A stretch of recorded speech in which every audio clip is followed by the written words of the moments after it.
Good morning and welcome to this week's episode of the Midweek Minis. We're continuing our Black Widow series, and today we're talking about a lady named Margaret Rudin. Before we do get started though, I want to let you guys know that there's probably going to be a lot of new episodes coming your way in the very near I can't talk today, so I apologize in advance. But there are going to be a lot of new episodes coming your way in the very near future because there's so many missing people right now, and I feel that their stories can never be talked about enough. They need to be found, and their families and friends deserve to know where their loved one is.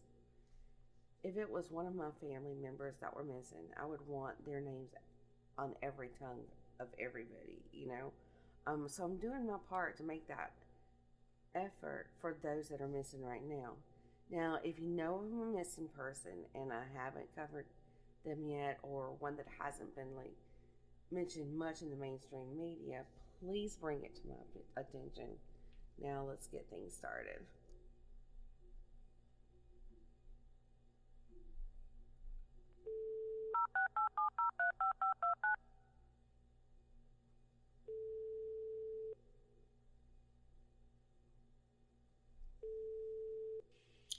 Triple M Studios proudly presents Midweek Minis, and here's your host, Andrea Lee.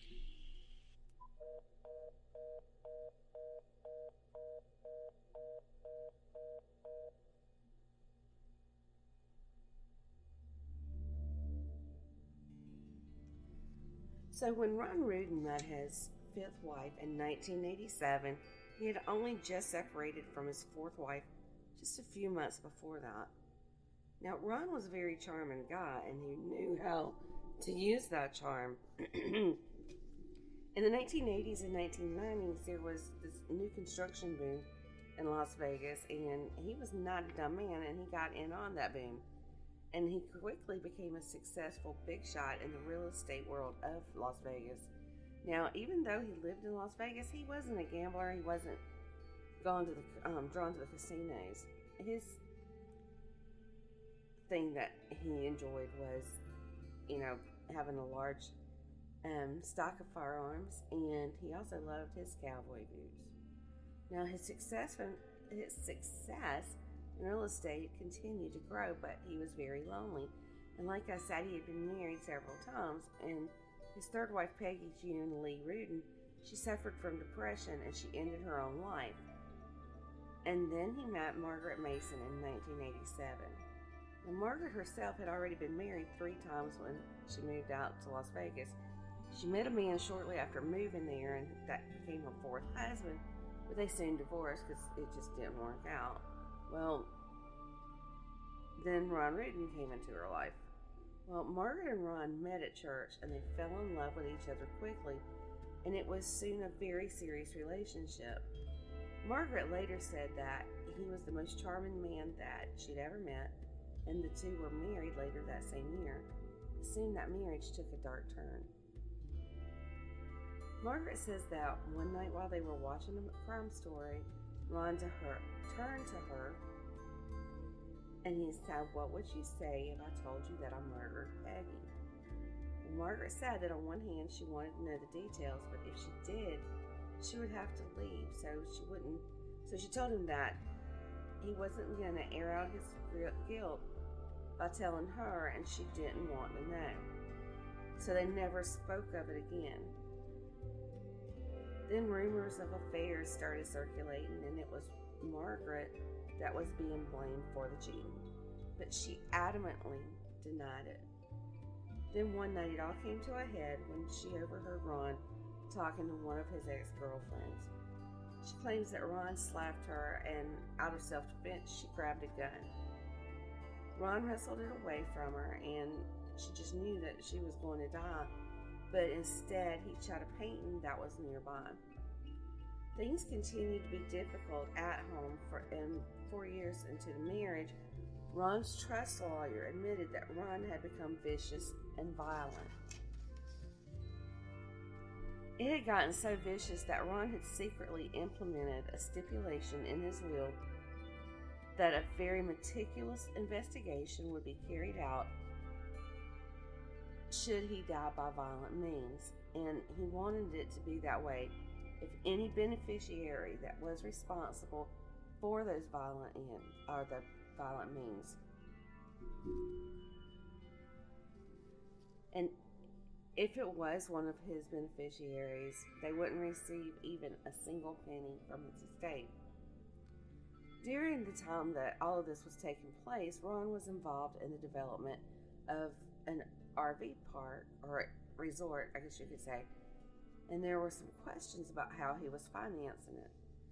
Now, it's been said that Ron had some mob connections, and it was believed that these people provided funds to help with the development. Margaret said that during this time, Ron had become more and more neurotic.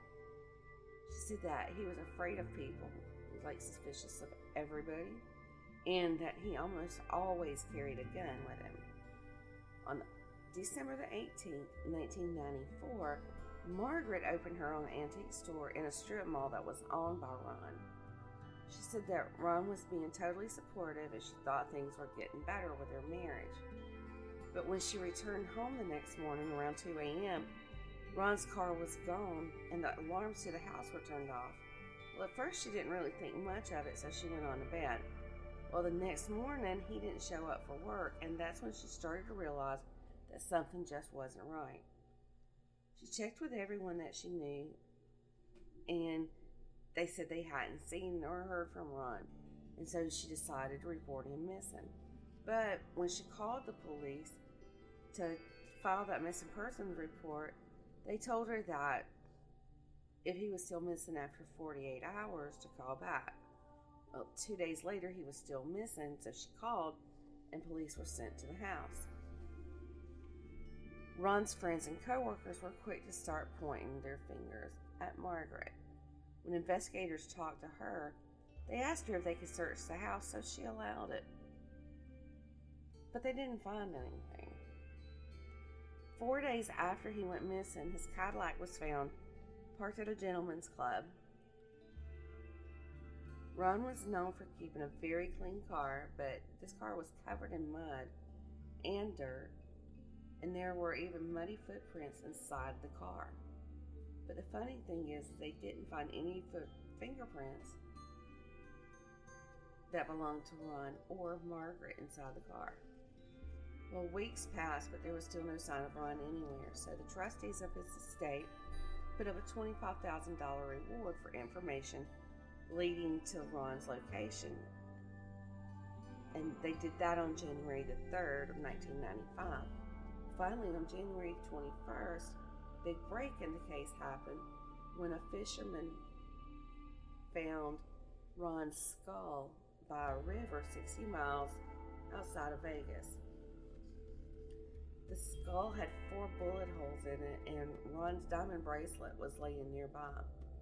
Investigators soon discovered the rest of Ron's remains dispersed near the area that the skull was found in, as well as some in a trunk that had been set on fire there. Now, there was some speculation that the trunk had belonged to Margaret since she owned the antique store. And get this, y'all, there was a receipt for the same type of trunk being received into her store, but that trunk was nowhere to be found in the store. The evidence just kept stacking up against Margaret because 2 days after his remains were found, a handyman by the name of Augustine Lovato came forward and said that just after Ron went missing, Margaret had hired him to do some work in the house. Now, who but a black widow would be concerning themselves with work needing to be done in their home so soon after her husband disappears? Now, Lovato told authorities while he was in the home, he saw blood in the bedroom and the bathroom. But remember, when investigators came by to check out the house when she first reported him missing, they didn't find anything. Well, Margaret admitted that she had hired Lovato, but not to do renovations on the house. Now, even though she said that investigators still, even though that she said that, sorry, investigators still believe that Margaret may have shot and killed Ron in their bedroom, and eventually, Lovato did collect that $25,000 reward. Well, even without forensic evidence, Margaret remained a suspect in Ron's death. And it was about the same time that the media had given Margaret her new nickname, which was Black Widow. And she was like super pissed over that. She said that it was like they were insinuating she had killed someone before. 2 years after Ron's remains were found, she was in a battle with his trustees for her part of his fortune. She finally settled for $600,000 out of all his millions, but she said that she only ever received $179,000 of that after attorney fees. And just when the investigation had stalled because of a lack of evidence, which was the murder weapon, scuba divers at a scuba school on Lake Mead found a gun. After ballistic testing, it was found that the bullet fragment that was found in Ron's skull matched the gun that they found in the lake.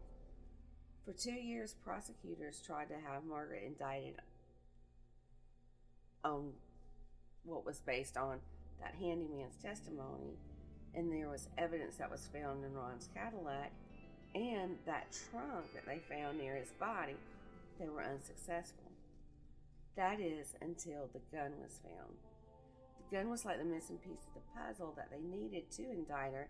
So on April 17, 1997, Margaret was indicted by a Clark County grand jury on charges of murder with a deadly weapon, accessory to murder, and unauthorized surreptitious intrusion of privacy by listening device. But here's the thing. When authorities called Margaret's attorney to serve her with the indictment, they found out that she had left the state about a month before that indictment finally came down. And you know what? There's absolutely nothing that could be done about it at that time because she hadn't been indicted yet. Kind of sounds familiar, like maybe Brian Laundrie, but anyway, that's just my opinion. Now, Margaret said that she left because she was hard. She was tired, not hired. Sorry, y'all. It's early. I'm half sleep deprived. Anyway, she was tired of the chaos that her life had become, and she was running out of money, and she couldn't find a job there in Las Vegas because everybody knew her there as the Black Widow. And where did she run away to? Well, I'm glad you asked. She rented an apartment in Guadalajara, Mexico. While she was there, she made friends with a fugitive, and that fugitive taught her how to survive on the run. I mean, why would she need to know that? It wasn't like she was a fugitive when she left Vegas. While she was there, she also became a master of disguise. But in 1998, she moved back to the United States and made her home in Phoenix. While she was there, she used the name Anne. She lived in the YMCA and she worked at a hotel. Well, a co-worker was watching an episode of America's Most Wanted one night when she saw a familiar face. It was her co-worker Anne, but Anne wasn't her name at all. Anne was really Margaret Rudin. The co-worker reported her to the authorities, but again, she was one step ahead and she slipped away just before they could find her. Well, from Arizona, she went to Massachusetts to help take care of a friend who had just had surgery. And it was around that time that the FBI put our Margaret on their most wanted list. For 2 years, she was able to elude authorities, and just when Margaret thought she was literally getting away with murder, the FBI got a tip that Margaret had been seen at the local post office there in Revere, Massachusetts. So they go to the post office. They showed, I guess, the clerk a picture of her. Sure enough, that was the person they had seen in there several times. Well, after that, it wasn't long before Margaret was arrested. And at that point, she had been on the run for just over 2 years. When she went to trial, prosecutors argued that she was a double-crossed wife, like she was scorned. So, she killed her husband to collect on his fortune. Her defense attorneys claimed that she had no motive to kill Ron. Well, that burnt-out trunk that had been found near Ron's skull was a key piece of evidence in the trial and perhaps the nail in the coffin against her. An antique dealer named Bruce Honenbach was brought in and testified that he had sold Margaret that very trunk. Well, it was pretty obvious that Margaret had to have some help getting rid of Ron's body, and police had seen her spending a lot of time with Yehuda and Sharon, but they promised Sharon immunity if he would testify against Margaret. Well, once Sharon got on the stand, he didn't reveal anything incriminating about Margaret. As a matter of fact, he didn't know what he was supposed to be testifying about. Apparently, he wasn't in on anything. He didn't know why he was being offered immunity or anything. So, Mr. Lovato, that handyman that Margaret had hired right after Ron supposedly disappeared, was also a witness. And from his testimony, the prosecutors argued that Ron had been killed while he was still in bed. But the defense countered that if Ron had been shot while he was in bed, the blood splatter would have been different.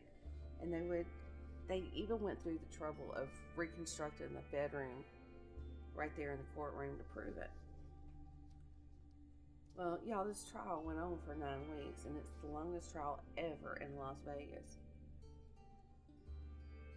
When it went to the jury, one jury held out like she was just,